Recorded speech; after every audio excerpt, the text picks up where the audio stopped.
Hello friends, good morning everybody. তো আমরা already class লেভেলের যে বইগুলো রয়েছে সেখান থেকে কিন্তু ইভিএসের প্রত্যেকটা টপিক ওয়াইজ আমরা ডিসকাস করতে শুরু করেছি। তো কালকে আমরা অবশ্যই আলোচনা করেছিলাম, তার আজকে সেকেন্ড পার্ট রয়েছে, কারণ একটা টপিকের ওপরে আমাদের অনেকগুলো ভিডিও আসবে ছোট ছোট করে। তো তোমরা অবশ্যই প্রত্যেকটা দেখতে থাকো, প্লে লিস্টে তার প্রত্যেকটা অনেক ইম্পর্টেন্ট ভিডিও পেয়ে যাবে তোমরা প্রাইমারি টেটের জন্য, সেগুলো তোমরা প্রত্যেকটা দেখবে, কারণ প্রত্যেকটা ভিডিও কিন্তু এক্সামের জন্য খুবই হেল্পফুল হবে। তো তোমরা যদি এগুলো দেখো, আমি আশা রাখছি তোমরা পরীক্ষাতে অনেক বেশি বেনিফিট পাবে, অনেক বেশি। কারণ আমরা জানি পরিবেশের কোনো প্রশ্নের কোনো শেষ নেই, কিন্তু সব প্রশ্ন কিন্তু প্রাইমারি টেটের জন্য না, আবার সব প্রশ্নও কিন্তু ইম্পর্টেন্ট না। তো সিলেবাস কিন্তু অনেক বড়, যদি তোমরা সিলেবাসটা দেখো তাহলে দেখতে পাবে অনেক বড়, কারণ পরিবেশে এমন কোনো জিনিস নেই যে সিলেবাসের মধ্যে অন্তর্ভুক্ত নেই। তবুও সেগুলোর মধ্যে থেকে কোনগুলো আমাদের পড়তে হবে সেগুলো নিয়ে আমি আলোচনা করছি। তো আজকে আমরা আলোচনা করব বিশেষ করে রোগ জীবাণু, কারণ এগুলো আছে আমাদের বইয়ে, আর এগুলো থেকে দেখবে দুই একটা প্রশ্ন পরীক্ষায় থাকবে। তো দেখো প্রথম প্রশ্ন আজকে, তো বসন্ত রোগের টিকা প্রথম কে আবিষ্কার করেছিল? তো আমরা জানি বসন্ত রোগের টিকা আবিষ্কার করেছিল কে? বিজ্ঞানী এডওয়ার্ড জেনার। তো এডওয়ার্ড জেনার তিনি বসন্ত রোগের টিকা আবিষ্কার করেছিলেন। তো তোমরা জাস্ট এটাই পড়ে রেখো, সালগুলো অতটা ইম্পর্টেন্ট না, জাস্ট দেখে রাখতে পারো। নেক্সট কোশ্চেন দেখো, সাধারণ সর্দি ছড়ায়, অর্থাৎ যে সমস্ত আমাদের সর্দি কাশিগুলো হয়ে থাকে, তো সেটার মাধ্যমটা কি? সেটা অবশ্যই বায়ুর মাধ্যমে ছড়িয়ে থাকে, কারণ আমরা জানি ইনফ্লুয়েঞ্জা মানে যে সমস্ত আমাদের সর্দি কাশি হয়ে থাকে, এটা একটা ভাইরাস ঘটিত রোগ, আর এটা অবশ্যই বায়ুর মাধ্যমে ছড়ায়। নেক্সট কোশ্চেন, আমাশয় রোগটি ছড়ায়, অর্থাৎ আমাশা যে রোগটি, এটি কার মাধ্যমে ছড়ায়? আমরা প্রত্যেকে জানি এই যে রোগটা আমাশয়, এটা ছড়ায় বায়ুর মাধ্যমে, জলের মাধ্যমে, মশা এবং ইঁদুর। তো তোমরা প্রত্যেকেই জানো যে অপশন বি হবে, এটা জলের মাধ্যমে। আর এই আমাশয় রোগটা হয়ে থাকে জলের মাধ্যমে, যদি আমরা দূষিত জল পান করি।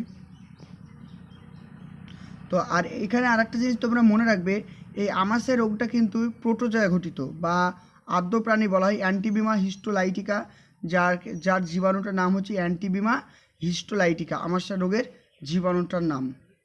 নেক্সট প্রশ্ন আমরা দেখব, অ্যানোফিলিক্স। তো অ্যানোফিলিক্স মশার দ্বারা যে রোগটি ছড়ায় সেই রোগটার নাম কি? খুবই ইম্পর্টেন্ট প্রশ্ন এটা। তো অ্যানোফিলিক্স মশার মাধ্যমে যে রোগটা ছড়ায় সেটা অবশ্যই আমরা প্রত্যেকেই জানি, ম্যালেরিয়া। ঠিক আছে, তো অ্যানোফিলিক্স মশারা কী করে? সাধারণত এরা সন্ধ্যার সময় বেরোয়।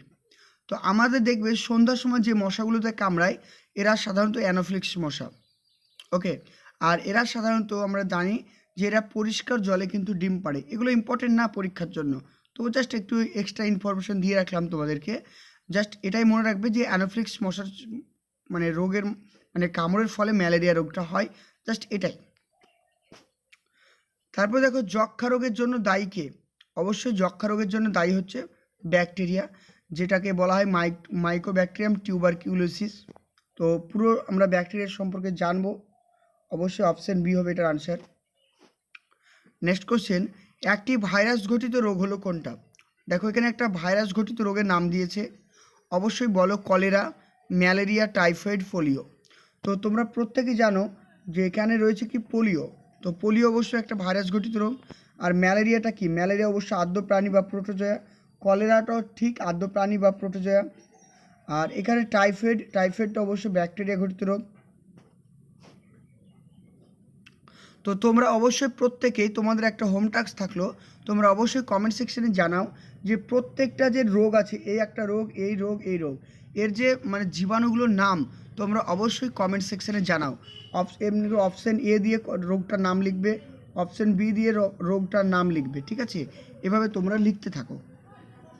তারপর দেখো অপশান 8 নম্বর প্রশ্ন, বি সূচিকার অপর নাম কি?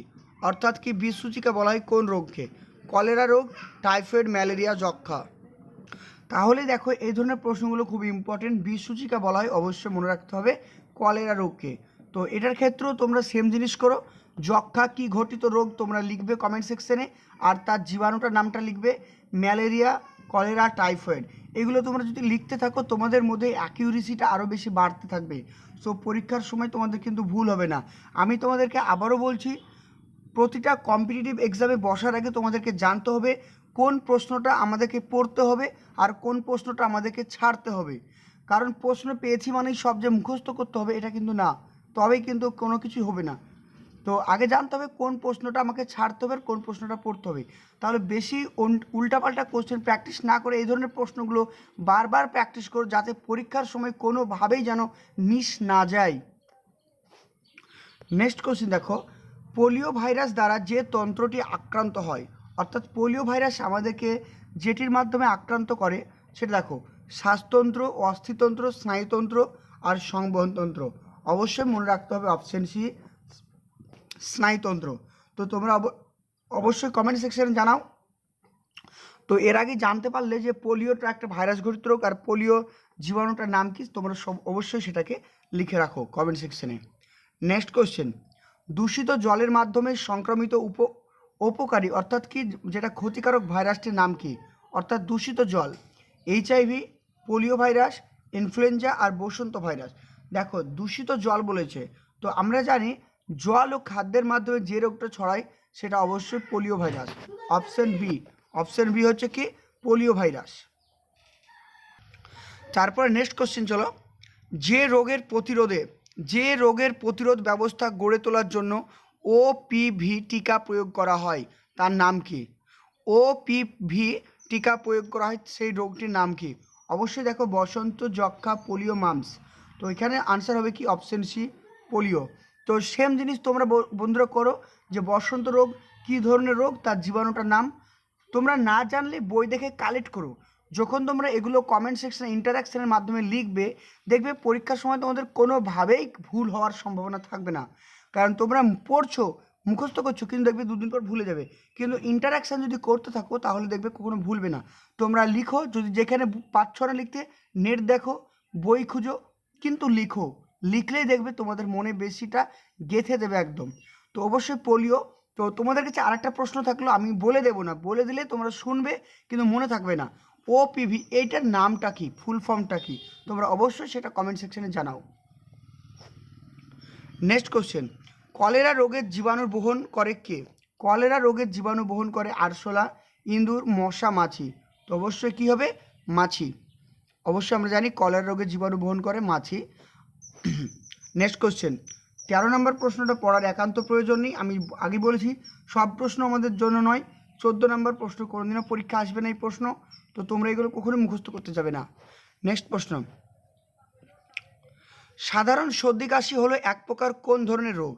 তো সাধারণ সর্দি কাশি হচ্ছে এক প্রকার, অবশ্যই আমি এর আগে বলে দিলাম, এটা একটা ভাইরাস ঘটিত রোগ।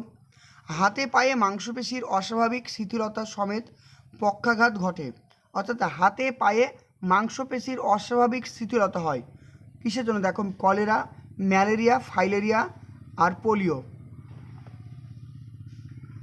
তাহলে এখানে আমাদের আনসারটা কী হয়ে যাবে? অবশ্যই পোলিও। ঠিক আছে, তোমরা প্রত্যেকটা কিন্তু লিখবে খাতায় বা কমেন্ট সেকশানে লিখো, কারণ তোমাদের ভালোর জন্য আমি বারবার বলছি লিখতে। তোমরা যদি লিখো দেখবে তোমাদের আর ভুল হবে না। তারপর দেখো ইনফ্লুয়েঞ্জা। ইনফ্লুয়েঞ্জা কী ধরনের রোগ? অবশ্যই ইনফ্লুয়েঞ্জা হচ্ছে একটা বায়ুঘটিত রোগ। ঠিক আছে, আর এটা অবশ্যই ভাইরাস ঘটিত রোগ। তো তোমরা অবশ্যই কমেন্ট সেকশন এটা জানাও যে ইনফ্লুয়েঞ্জার যে সংকেতটা রয়েছে, আমরা জানি যে এইচ আর এন, জাস্ট তোমাদেরকে একটা ক্লু দিলাম, HN। তো এখানে একটা বসবে, এরকম একটা বসবে, দুই না, জাস্ট এখানে বসবে। এইরকম পরীক্ষাও প্রশ্ন আসতে পারে সংকেত দিয়ে, তো এটাও কিন্তু তোমাদেরকে মনে রাখতে হবে। তো তোমরা অবশ্যই কমেন্ট সেকশনে এটা লিখো। নেক্সট কোশ্চেন, মামস হলো বায়ুবাহিত রোগ, মশাবাহিত, মাছিবাহিত, জলবাহিত। তো মামস কি? দেখো মামস অবশ্যই কি, অবশ্যই আমরা জানি এটা কি বায়ুঘটিত রোগ। তাহলে কি হলো? মামস অবশ্যই একটা বায়ুঘটিত রোগ, আর অবশ্যই এটা ভাইরাস ঘটিত রোগ মামসটা। আর তোমরা অবশ্যই বন্ধুরা কমেন্ট সেকশনে এটা লিখে জানাও যে মামসের ভাইরাসটার নাম কি। তোমরা না জানলে অবশ্যই কমেন্ট সেকশনে আমাকে বলবে, আমি সেটা লিখে দেবো, কিন্তু তোমরা চেষ্টা করো। তারপরে 19 নম্বর কোশ্চেন, বাংলায় কলেরা মহামারী কবে হয়েছিল? যেহেতু আমরা বাংলায় পরীক্ষা দেবো পশ্চিমবঙ্গে, তো একটা বড় মহামারী রোগ হয়েছিল বাংলায় প্রথম, তো সেটা কবে হয়েছিল খুব ইম্পর্টেন্ট, তো এটা অবশ্যই লিখে রাখো 1817 সাল। Option A. নেক্সট কোশ্চেন, একটি বায়ুবাহিত রোগের নাম কি? ম্যালেরিয়া, কলেরা, বসন্ত, পোলিও। তো দেখো ম্যালেরিয়া, কলেরা, বসন্ত, পোলিও। তো এখানে আমরা দেখতে পাচ্ছি কোনটা কি হবে, দেখো তাহলে এখানে আমরা আনসার পেয়ে যাবো কি, এখানে অবশ্যই আমরা আনসার পেয়ে যাবো অপশান সি বসন্ত, কারণ ম্যালেরিয়া মশা, কলেরা জল, পোলিও জল, শুধুমাত্র বায়ুবাহিত হচ্ছে কি বসন্ত। তো এখানে তোমাদের আরেকটা জিনিস বলি, যখন তোমরা বাড়িতে প্র্যাকটিস করবে এমসিকিউ, তখন দেখবে 4টে অপশানকে তোমরা কখনোই অ্যানালাইজ করতে যাবে না। আমি তোমাদেরকে বারবার একটা জিনিসই বারবার বলে আসছি যে প্রথমে তোমরা কোনো প্রশ্নের আনসার খুঁজতে যাবে না, তাহলে কিন্তু ভুল হবে। যেটাই একদম তোমরা শিওর যেটাই আনসার হবে সেটাই তোমরা আনসার খুঁজবে। আর যেটা দেখছো তোমাদের মধ্যে একটা কনফিউশন তৈরি করছে, সেটা কখনোই তোমরা প্রথমে আনসার খুঁজতে যাবে না। সবসময় চেষ্টা করে ভুল আনসারটাকে খোঁজার, তাহলে দেখবে তোমাদের মধ্যে আনসারের সঠিক আনসারটা করার প্রবাবিলিটিটা অনেকটা বেশি বেড়ে গেছে। দেখো এখানে যদি আমরা দেখি 4টে অপশান, তার মানে কি আমাদের আনসার ঠিক হওয়ার প্রবাবিলিটি রয়েছে 25%। কত পার্সেন্ট? 25%। দেখো এখানে আস্তে আস্তে যদি আমরা যাই এগোই, ম্যালেরিয়া কি? অবশ্যই মশাবাহিত রোগ, তাহলে এটা তো বায়ুবাহিত হতে পারে না, এ কেটে দাও। তারপর কলেরাটা কি? জলবাহিত রোগ, জল থেকে কলেরা হয়, কেটে দাও। পোলিও খাদ্য ও জলের মাধ্যমে হয়, কেটে দাও। দেখো অপশান এ তুমি না জানলেও কিন্তু পেয়ে যাবে। তো এইভাবে আনসারটা করবে, দেখবে যতই কঠিন প্রশ্ন হোক তোমাদের মধ্যে সঠিক আনসারটা চলে এসেছে। আর প্রশ্নগুলো এইভাবেই করা হয়। একটি জলবাহিত রোগের নাম কি? একটি জলবাহিত রোগের নাম আমরা এর আগে জানলাম বসন্ত বায়ুবাহিত, কলেরা কি জলবাহিত, টিবি হবে না, যক্ষা, বার্ড ফ্লু হবে না, তাহলে অবশ্যই কি কলেরা। নেক্সট কোশ্চেন, জিওলিন ব্যবহার করা হয়। জিওলিন ব্যবহার করা হয় আবর্জনা জমা রাখায়, দেহের ক্ষতস্থান জল পরিশোধন, মাছ মাংস জীবাণুমুক্ত করার জন্য। তো জিওলিন ব্যবহার করা হয় এটা কি?